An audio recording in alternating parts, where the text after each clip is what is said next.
Olá, queridos estudantes! Bem-vindos para mais uma aula de filosofia!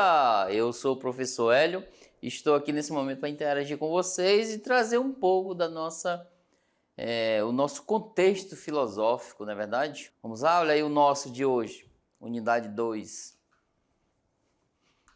Então, a nossa aula de hoje, o nascimento da democracia ateniense. Dentro da aula, iremos ver alguns aspectos da democracia como forma de governo e liberdade do povo, dois pontos a serem analisados. Também o debate, tá, no Ágora, democracia direta. E o espaço público e privado, vamos ver um pouquinho o conceito de cada um deles.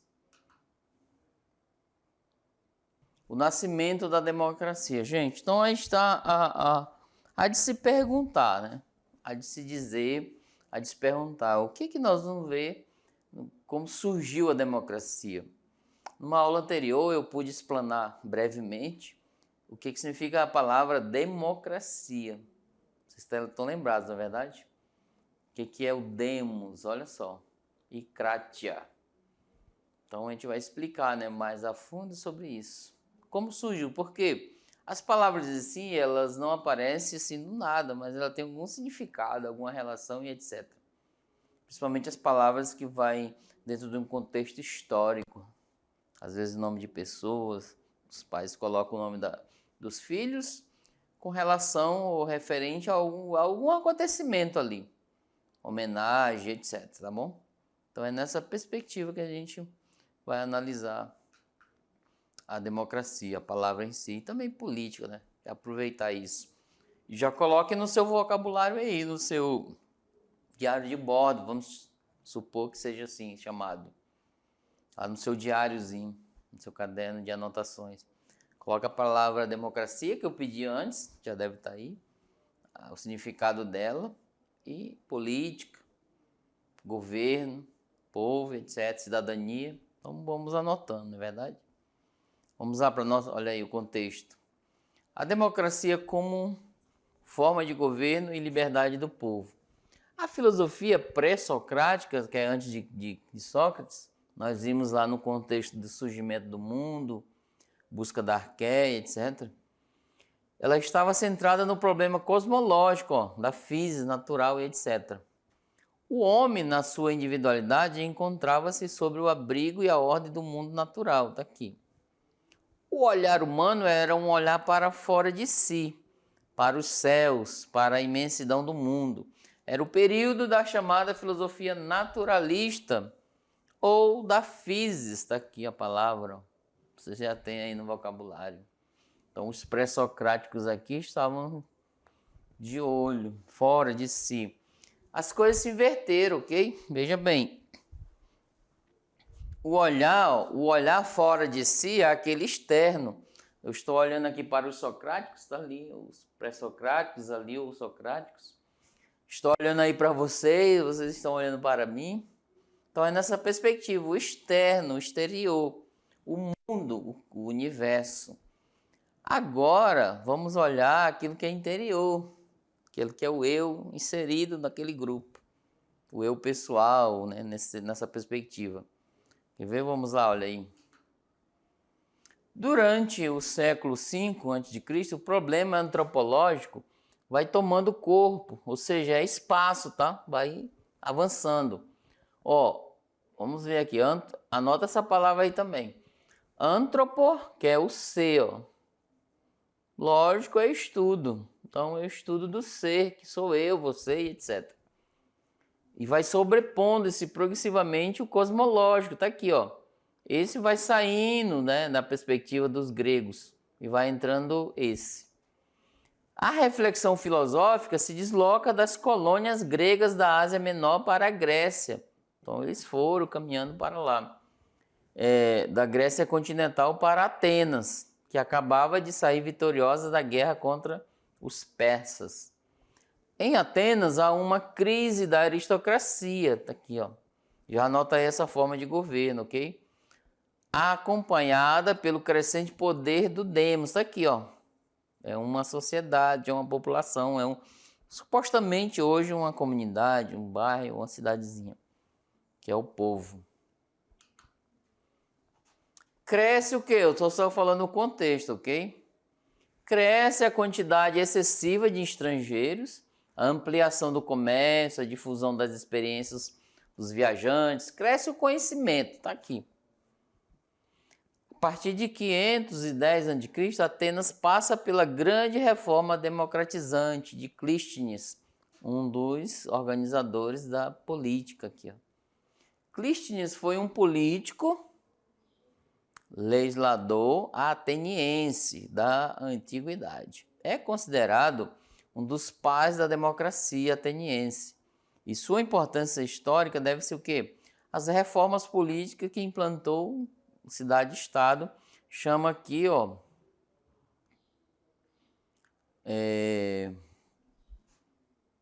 a polis. Me veio um branco, mas está aqui a polis, cidade-estado. As cidades, né? Clístenes, uma figura imaginária dele, certo? Implantou reformas políticas em Atenas com que? Por quê? O objetivo de estabelecer a democracia na cidade. Vale dizer que a democracia ateniense foi aprimorada por outro importante legislador, o Péricles. Aqui, ó. Então, esses dois são importantes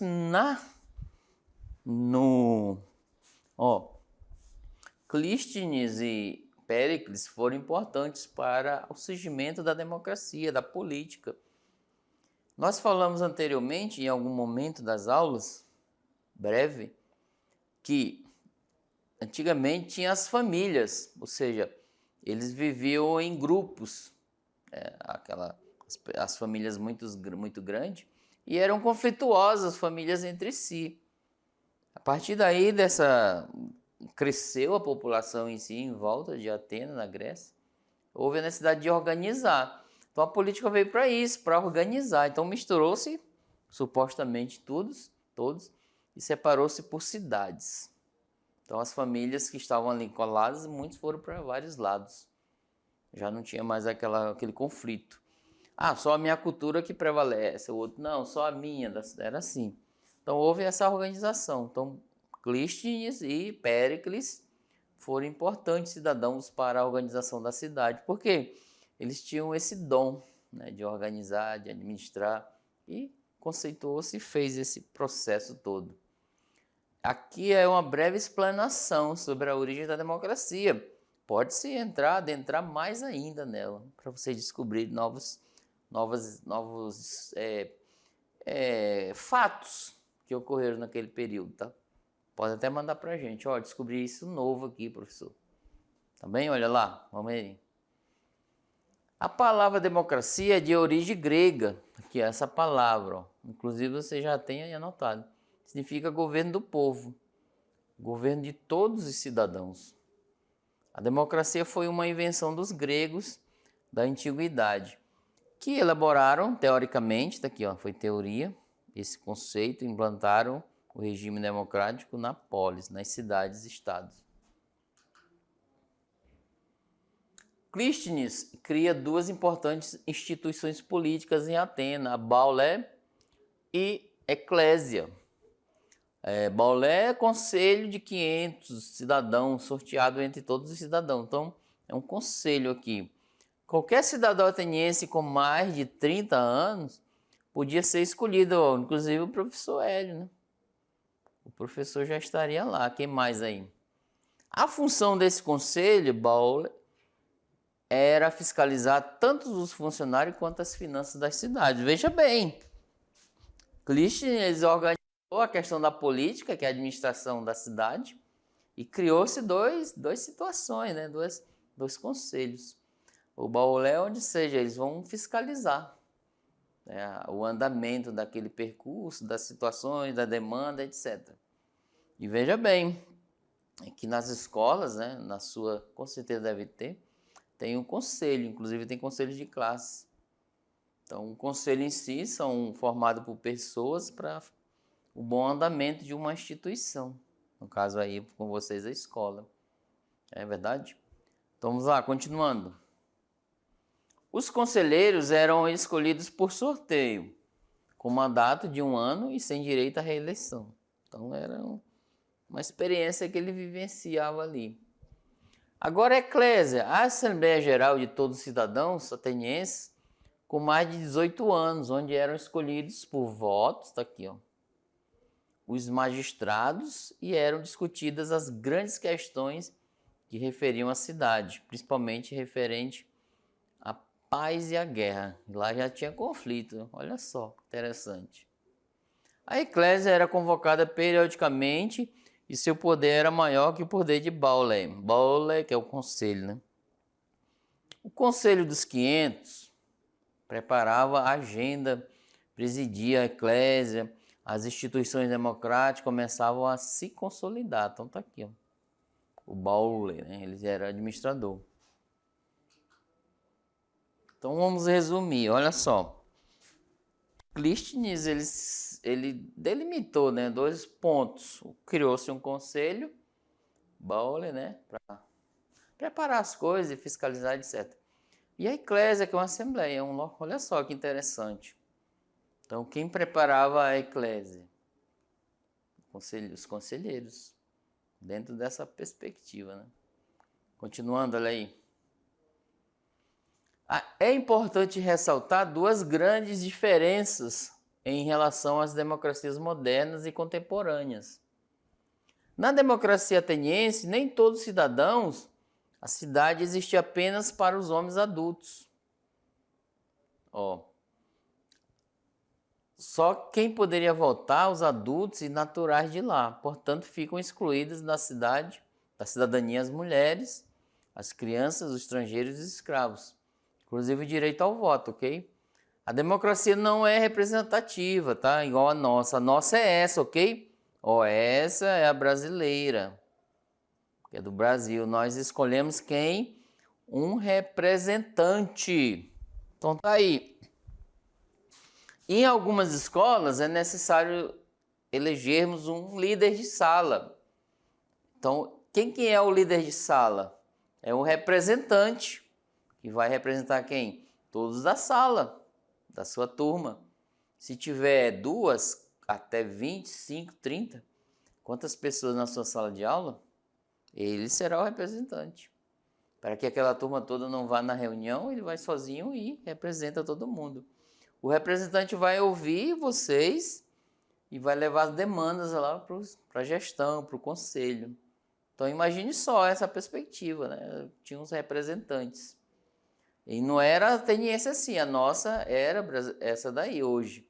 A deles não, tinha um grupo, né, muito grande, era direta, democracia direta.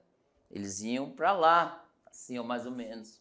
Era um espaço, praça pública, chamado de Ágora, porque aqui no Panteão, ó, eles não conseguiam se reunir, porque por ser pesado, as estruturas tinham que ter muitas colunas próximas uma das outras. Então não tinha espaço lá dentro.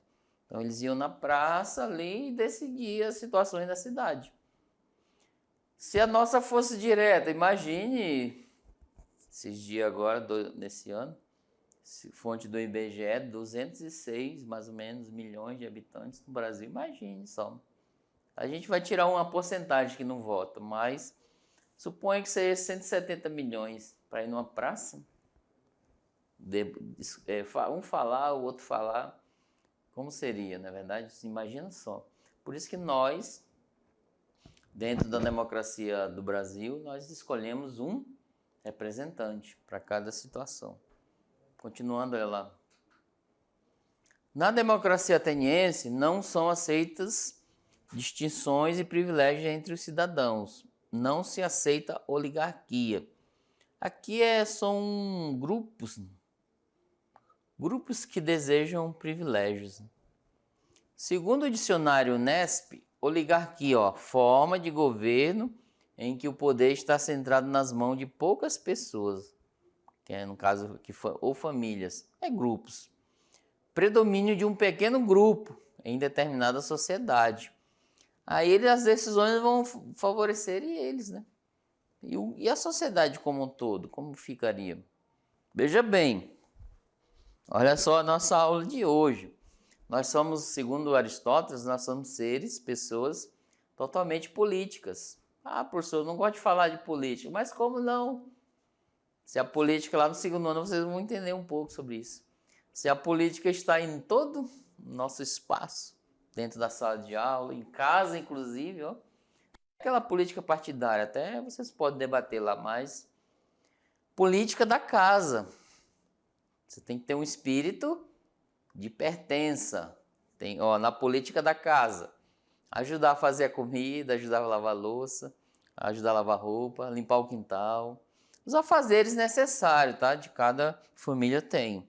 Então é uma política, ó. E as regras lá, o respeito. Imagine você, filho, tomar a posição do pai e querer ser pai, mandando no seu pai. Imagine que situação. Então as regras elas são postas para amenizar essas situações que podem fugir do controle. Lembra que os gregos, né, naquelas famílias, eles viviam em conflitos?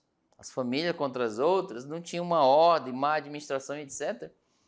Foi preciso vir o Péricles, Clístenes, e fazer uma organização e gerar a política, a democracia. Ó, todos têm opinião, vamos lá analisar.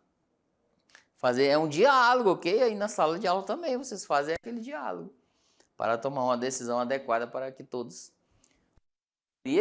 A democracia é assim. É o que prevalece, o que a maioria decidiu, ok? Por exemplo, se uma minoria pensa de uma forma, a maioria da outra, se a maioria ganhou, vamos lá aceitar. É assim, gente. É o princípio da razoabilidade, ou seja, vamos aceitar aquilo, mesmo que eu não concorde, mas vamos lá, porque a maioria ganhou. É o respeito que eu tenho que ter, ok? Continuando, olha aí. 2 são os princípios fundamentais que identificam o quê? A cidadania lá dos gregos. A isonomia, igualdade de todos os cidadãos perante a lei, está aqui, ó. Até hoje nós temos na nossa Constituição. A issegoria, que é o direito que todo cidadão tem de expressar-se publicamente, manifestando seu parecer, o direito de ver a sua opinião sendo discutida e presente na decisão dos cidadãos, ok? É claro, gente, que eu não posso, isso aqui é a liberdade, ó, de expressão. Eu não posso usar a liberdade para fazer algo que eu desejo, né? Então é uma coisa, ó, vocês vão discutir a opinião. Se eu chegar com uma liberdade falando algo que não tem nada dentro do contexto, não tem como discutir. Complicado. Então, eles tinham esses 2 princípios, inclusive nós temos na nossa Constituição, vocês podem até pesquisar, ok? Desse consenso, ó, temos que ter, né? E também eu vou colocar aqui o bom senso, né? Dos cidadãos nasce a lei, ó. Expressão livre e racional da vontade comum, gente. Vontade comum é de todos, ou a maioria. Com a democracia, a função soberana não cabe a alguém ou alguns, mas a lei, a expressão da vontade coletiva. Então tá aí. Quando se fala de coletividade, impondo a questão da maioria, são decisões puramente democráticas. Um exemplo, vocês já se depararam em construir algo dentro da sala de aula, na escola? Vamos lá, vamos produzir uma camiseta. Aí vocês elaboraram 2 modelos de camisetas. Isso é tão difícil você decidir entre os estudantes, somente quando tem muitos, um modelo específico. Porque um quer de um jeito, um quer do outro, o outro quer uma camisa azul, o outro quer amarela, o outro quer verde. Entende essas situações? Cada um pensa assim, não em comum como todo, mas do meu eu subjetivo. Porém, na democracia, o subjetivo torna-se intersubjetivo, ou seja, nós falamos anterior, colocar em comum aquela vontade. Olha, aqueles 2 escolheram azul, então eu quero verde, mas eu vou optar pelo azul, porque é um princípio de coletividade, de razoabilidade, e não pode gerar conflito. Sabe por quê? O embate em si, se ele for até o fim, ele vai durar, a durabilidade é muito longa. Então, 2 camisetas decididas, pronto, vamos votar. Isso é complexo demais, vocês podem ver como é difícil. Imagine num país isso, você estendendo essa decisão da camiseta de um país. Mas assim, ganhou a camiseta azul com o símbolo tal, Vai ser ela, eu vou usar, mesmo que eu não queria, eu queria verde. Entendeu? Eu não vou lutar. Um exemplo, eu não vou obrigar a nadar contra a maré. Não vou dar o ditado popular, dar murro em ponta de faca, só porque o grupo não aceitou a minha ideia, por favor. Mas ela entrou em discussão, isso que é legal. Você trouxe à tona a camiseta verde. Então, é nessa perspectiva, entendeu? É um princípio de razoabilidade, é democracia. Então, vamos trazer a debate e decidir o melhor para todos, ok? Vamos lá, continuando. O debate na Ágora, olha só, aqui é a praça, eu trouxe esse aqui é um desenho, uma figura ilustrativa, ok? Em todas as aulas procuramos colocar uma imagem muito assim que tem a ver com o contexto. Proximal, pelo menos. Então aqui, mais ou menos aqui, onde as pessoas estão. Ó. O nascimento da polis, a cidade-estado grega, que se deu na passagem do século 8 para o século 7 a.C., foi um acontecimento decisivo, tá? O fato de ter como centro a ágora, espaço onde eram... a ágora significa isso, ó. O espaço onde eram debatidos assuntos de interesse comum, tá aqui, ó. Favorecia o desenvolvimento e o discurso político. Veja bem, olha aqui comigo. Aí a sala de aula está cheia e não conseguimos entrar em acordo. Vamos lá no pátio ali no cantinho, só no canto do pátio da escola. Se porventura... Aí vocês vão lá, é o ágora de vocês, entendeu? Vocês vão sentar ali e começar a discutir, olha, vamos escolher essas camisetas ou essa. 3 modelos ou 2 e vamos votar.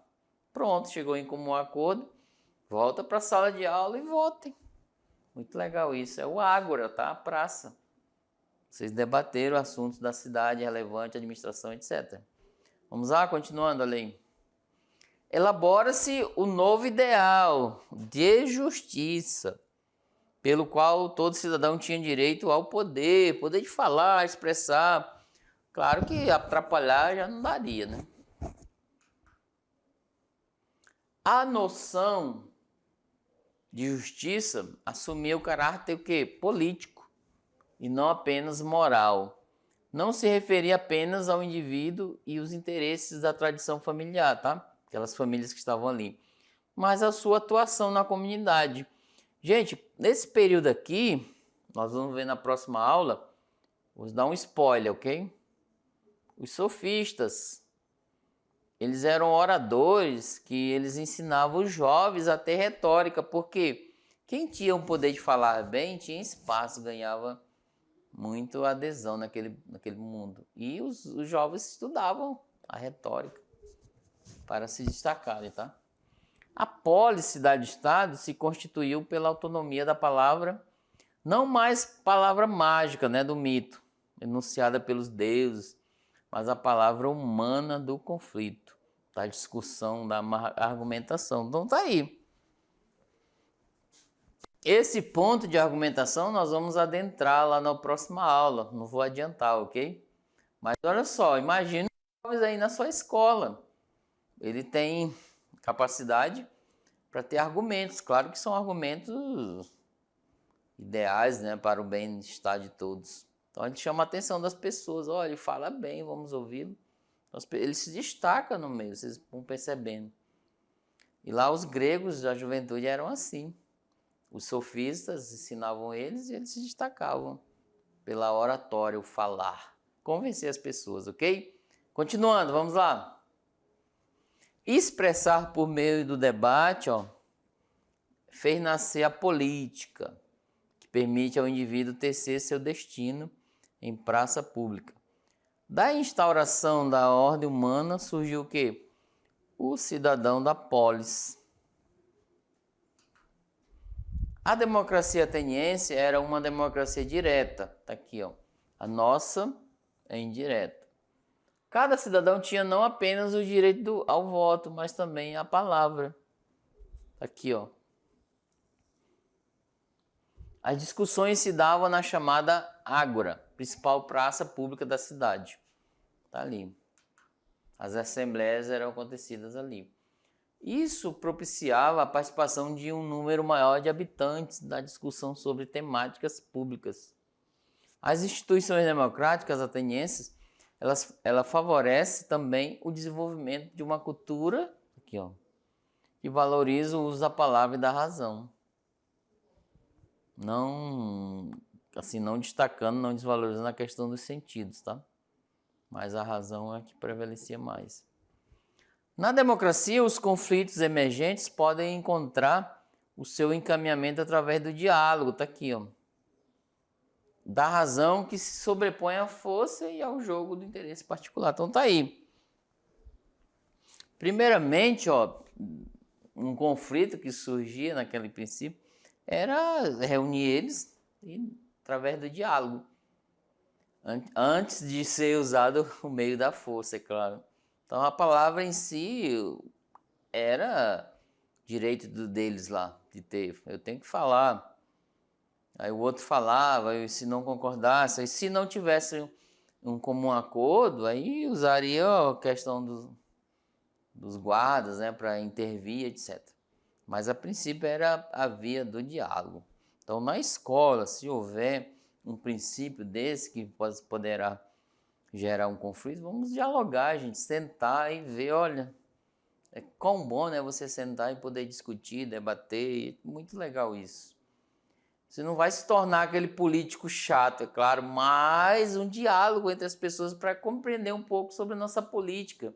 Porque temos que ser cidadãos educados para a política, no sentido de não ser, se caso não queira, o político, mas participar, co-participativo das decisões da nossa cidade. Isso é ótimo, tá?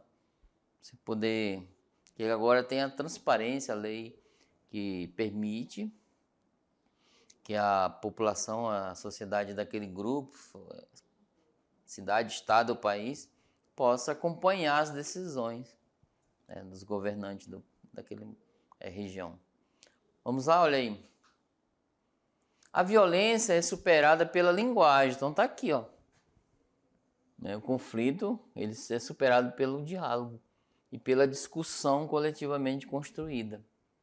A filosofia nascerá justamente como procura pelas bases para essa discussão legítima. Então tá aqui, aí que entra a filosofia, né? Uma discussão legítima e necessária. A filosofia emergente, ela tem seu olhar bem da polis, fruto de quê? Do diálogo, gente. Ó. Imagine chegar no árago, né? No ágora e poder debater, discutir, etc. Isso é legal, isso é bom, isso é maravilhoso, né? Porque vai gerar novos conhecimentos. Agora vamos dar outro pulo, olha só. Porém, gente, existe dois espaços dentro de uma sociedade. Pode ser, ó, o espaço público e o espaço privado. Então tá aqui. A praça, né, a ágora, coletivo, a escola, no caso, né, ela é tida como um espaço público. Agora a família, a casa de cada um de vocês, a minha, etc., aí dos professores presenciais são o espaço privado, ok? Ó, o espaço público. Para os gregos era a esfera comum na vida política da polis. Por que comum? Então as pessoas autorizadas que tinham direito de ir lá era livre, entendeu? Que normalmente acontecia na ágora, que já falamos antes, através de um diálogo, debate, etc. Nesse sentido, os cidadãos participavam da vida política da polis, na medida em que superava a necessidade básica da vida. Então é um lugar público. Olha só, hoje em dia nós falamos muito, a calçada é pública, a rua é pública, a praça, alguns prédios do governo, assim, setor público, eles são para que as pessoas possam entrar, mas em algum momento ele é público e privado. Por quê? Por exemplo, o mercado ele é público, mas ao mesmo tempo privado. Público enquanto eu vou lá comprar, mas em algumas situações eu não posso adentrar, por exemplo, sem camisa, algumas restrições locais. E numa instituição jurídica, não posso entrar lá descalço, sem camisa, etc. Tem que se fazer uma análise, o porquê que você quer entrar, etc. Tem segurança. Então tem todo normativa para ser seguida, respeitada, etc, tá? E no âmbito privado, olha só, vamos ver a imagem ali. Então, o que é a esfera pública? Ela existe uma igualdade material, tá? Sendo que homens livres podem dialogar e emitir suas opiniões. O diálogo é exercido pelo cidadão no espaço público através da prática da interlocução, substitui o que? A força. Então, gente, é tido que o diálogo ele substitui a força e a violência, tá? A igualdade entre os homens na esfera pública da polis confronte-se as relações subordinadas, né, com demais membros da família constante do oikos, né, da casa. Olha só aqui a palavra. Agora veremos, gente, o espaço privado. Tá aí, o desenho já... A imagem se diz tudo. Ela fala por si só.